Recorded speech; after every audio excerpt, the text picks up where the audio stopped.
मैं अनिल कुमार दीक्षित अपने video channel Dixit जी speaks के साथ एक बार पुनः आपके समक्ष उपस्थित हूँ। आज है तारीख 22 अक्टूबर सन 2021 और दिन है शुक्रवार। अपने वीडियो कार्यक्रम में मैं अपने सभी श्रोताओं और दर्शकों का स्वागत करता हूँ, उन्हें प्रणाम करता हूँ। हम आज श्रीमद् भागवत पुराण के नवम स्कंद के अध्याय 9 से 14 तक की कथा प्रस्तुत करेंगे। तो श्री हरि के नाम के साथ हम कथा को प्रारंभ करते हैं। सुखदेव जी ने परीक्षित से कहा कि अब मैं तुम्हें महात्मा सुदास को वशिष्ठ मुनि द्वारा शाप देने की कथा सुनाता हूँ। एक बार राजा सुदास शिकार खेलते हुए जंगल में निकल गए। वहां उनका सामना एक राक्षस से हो गया जिसको कि उन्होंने मार डाला, लेकिन उसका भाई भी उसके साथ में था। उन्होंने उसके भाई को छोड़ दिया। उस भाई ने अपने भाई के वध का बदला लेने के लिए एक रसोइये का रूप रखा और उसने सुदास के यहाँ आकर के नौकरी कर ली। जब एक दिन मुनि वशिष्ठ राजा के घर आए तो उसने ऋषि को मनुष्य का मांस पकाकर खाने में परोस दिया। वशिष्ठ जी ने अपने योग बल से जान लिया कि यह खाने योग्य पदार्थ नहीं है। उन्होंने क्रोध में आकर के सुदास को शाप दे दिया कि तुम राक्षस हो जाओगे। लेकिन जब उनको यह पता चला कि यह करतूत तो रसोइये की है तो उन्होंने शाप को समाप्त तो नहीं किया, लेकिन उन्होंने कहा कि जो मैंने शाप दे दिया वो तो रहेगा, लेकिन हाँ, इसका असर 12 साल में ख़त्म हो जाएगा। लेकिन वो राक्षस तो अब हो ही गया था। इसके बाद वो जंगल को चला गया। जब वो जंगल में चला गया तो वहाँ पर उसने देखा कि वन में रहने वाले एक ब्राह्मण दंपति सहवास कर रहे थे। सुदास को बहुत जोर की भूख लगी हुई थी और उसने तुरंत ब्राह्मण देवता को सहवास से करते हुए खींच लिया और उसको खाने की चेष्टा करने लगा। तो उसकी पत्नी ने कहा कि मैं आपको जानती हूँ कि आप कोई राक्षस नहीं हैं, आप एक राजा के पुत्र हैं और आपकी पत्नी का नाम मदयंती है।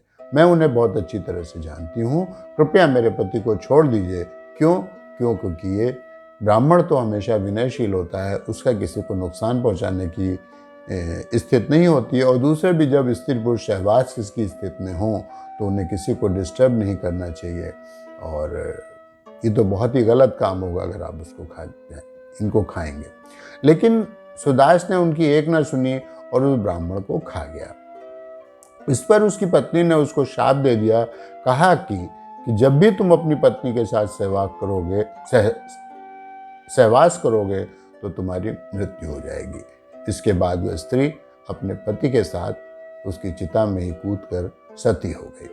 12 वर्ष बीतने के बाद सुदास के ऊपर शाप का जो असर था वो समाप्त हो गया। जब वो अपनी पत्नी के पास गया और वो सहवास के लिए उसके पास पहुंचा तो उसकी पत्नी ने उसको मना कर दिया, क्योंकि उसे ब्राह्मण पत्नी के शाप का पता था। उन्होंने कभी भी सहवास ही नहीं किया, जिस कारण कि वह संतानहीन ही रह गए।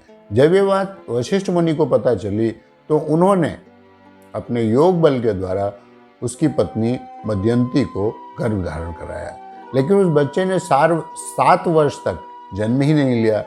तब मुनि महाराज ने उसको पत्थर की चोट उसके पेट पर मारी, जिसका पत्थर को अश्म भी कहते हैं, और उसका उसके बाद जन्म हुआ, इसलिए उसका नाम अश्मक भी हुआ। अश्मक के पुत्र का नाम मूलक हुआ। जब परशुराम जी पृथ्वी को क्षत्रिय विहीन कर रहे थे तो उस समय घर की स्त्रियों ने मूलक को बचा के रख लिया। मूलक इसलिए रहा क्योंकि क्षत्रियों के वंश में एक लड़का था जो कोई बचा था, तो वो उनके वंश का मूल वही था, इसलिए उसका नाम मूलक भी हुआ। मूलक के पुत्र दशरथ के अदिदौर और अदिदौर के विश्वास हुए। उन्हें कोई भी हरा नहीं सकता था। विश्वास के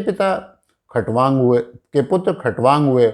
उन्होंने देवताओं के कहने पर दैत्यों का वध किया। जब उनकी मृत्यु में 2 घड़ी का वक्त रह गया था तो वे अपनी राजधानी लौट आए और उन्होंने उसके बाद वहां आकर के भगवान में मन लगाया और सद्गति की प्रार्थना की। इसी के साथ 9वें अध्याय की कथा समाप्त होती है। इसके आगे के अध्याय में इक्ष्वाकु वंश के वंशजों तथा भगवान श्री राम की लीलाओं का वर्णन है। इस प्रकार अध्याय 14 तक की कथा समाप्त होती है। भगवान राम की लीलाओं का वर्णन हम आपको एक अतिरिक्त कार्यक्रम जैसे प्रस्तुत करेंगे 1-2 दिन में। उसमें हम उनकी लीलाओं का वर्णन आपके सामने करेंगे। और भगवान राम की लीलाओं के विषय में तो हमारे ज़्यादातर लोग जानते हैं, लेकिन इसके बावजूद हम उसकी चर्चा यहाँ पर करेंगे। इसके आगे की कथा हम अपने अगले वीडियो में प्रस्तुत करेंगे।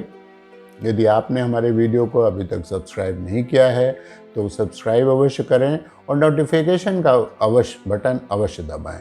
यदि वीडियो पसंद आए तो औरों के साथ शेयर भी करें। अगले वीडियो में हम आपसे फिर मिलेंगे, तब तक के लिए जय श्री राम।